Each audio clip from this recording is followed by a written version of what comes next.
आज विधानसभा में कोरोना की भयावहता को लेकर और चर्चा हुई। उस चर्चा में सरकार ने कोई संतोषजनक जवाब नहीं दिया और उसके कारण विपक्ष ने बहिर्गमन किया। आज छत्तीसगढ़ कोरोना के मामले में देश में छोटा राज्य होने के बाद भी 5वें स्थान पर है।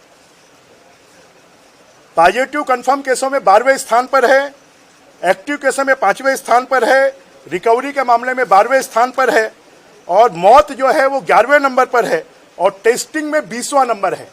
आज इतना छोटा राज्य होने के बाद भी हम टेस्टिंग में पहले नंबर पे क्यों नहीं आ सकते? ये सरकार की अकर्मण्यता है। सरकार ठेके टेंडर में पैसा खर्च करना चाहती है। लोगों के जीवन को बचाने में सरकार पैसा खर्च नहीं करना चाहती और गरीबों के इलाज के लिए किसी भी प्रकार से सरकार कोई भी सहायता कोरोना के मरीजों को नहीं दे रही है। जो प्राइवेट अस्पताल में गरीब जाकर इलाज करवा रहे हैं उनके इलाज का पैसा किसी भी प्रकार से सरकार नहीं दे रही है।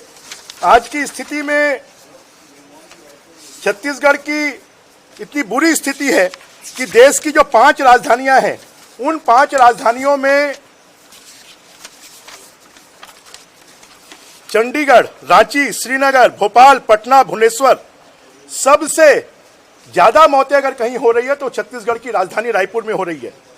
चंडीगढ़ में 18,905 केस आए, 304 लोगों की मृत्यु हुई। रांची में 29,326 केस आए, 209 लोगों की मृत्यु हुई। श्रीनगर में 24,538 केस आए, 439 लोगों की मृत्यु हुई। भोपाल में 26,689 केस आए और 549 लोगों की मृत्यु हुई। पटना में 45,888 केस आए और 349 लोगों की मृत्यु हुई और भुवनेश्वर में 28,483 केस आए, 142 लोगों की मृत्यु हुई। और छत्तीसगढ़ में ये जो आंकड़ा है ये 19/12 का है।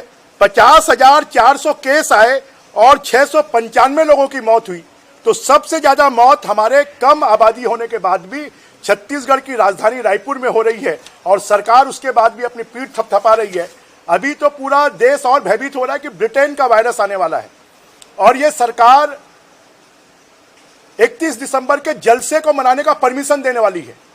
लोग इससे भयभीत और डरे हुए हैं। हमने शासन से कहा कि शासन इसकी घोषणा करे कि रात को 10 बजे से 6 बजे तक कर्फ्यू होगा, नए साल का जश्न नहीं होगा। अगर सरकार इसको नहीं करती, निर्णय नहीं करती है तो आने वाले समय पर बहुत भयावह स्थिति होगी।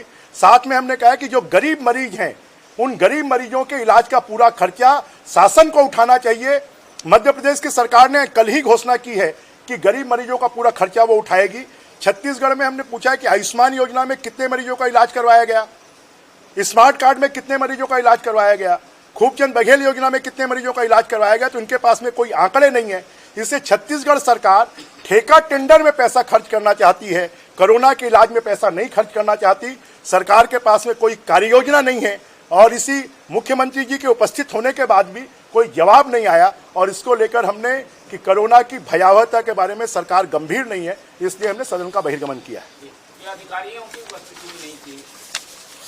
ये बहुत गंभीर बात है कि कोरोना जैसी संक्रमण की बीमारी है और सरकार के वरिष्ठ अधिकारी दीर्घा में उपस्थित नहीं थे और लिंक अधिकारी भी वरिष्ठ अधिकारियों को नहीं बनाया गया। ये मुझे लगता है कि कहीं ना कहीं जो मुख्यमंत्री और स्वास्थ्य मंत्री के बीच की अनबन है उसके कारण छत्तीसगढ़ के लोगों को, गरीब लोगों को कोरोना के संक्रमण से भुगतने के लिए मजबूर होना पड़ रहा है। राजधानी के पास ये 4 लोगों की हत्या हुई थी, उस मामले में जांच की मांग बीजेपी की ओर से की गई है। अभी तक सच्चाई सामने नहीं आई है। पूरा का मामला देखिए, पूरे छत्तीसगढ़ में कानून व्यवस्था की स्थिति बदते बदतर हो रही है। रायपुर के जयस्तंभ चौक पर चाकू घोंक पर मार दिया जाता है, रायपुर में हत्याएं हो जाती है। मुख्यमंत्री के विधानसभा क्षेत्र में एक ही घर के 4 लोगों की हत्या हो जाए और उसकी लिंक नहीं खोज पाए तो सरकार को कानून व्यवस्था से कोई लेना देना नहीं है, लोगों के जान माल से कोई लेना देना नहीं है।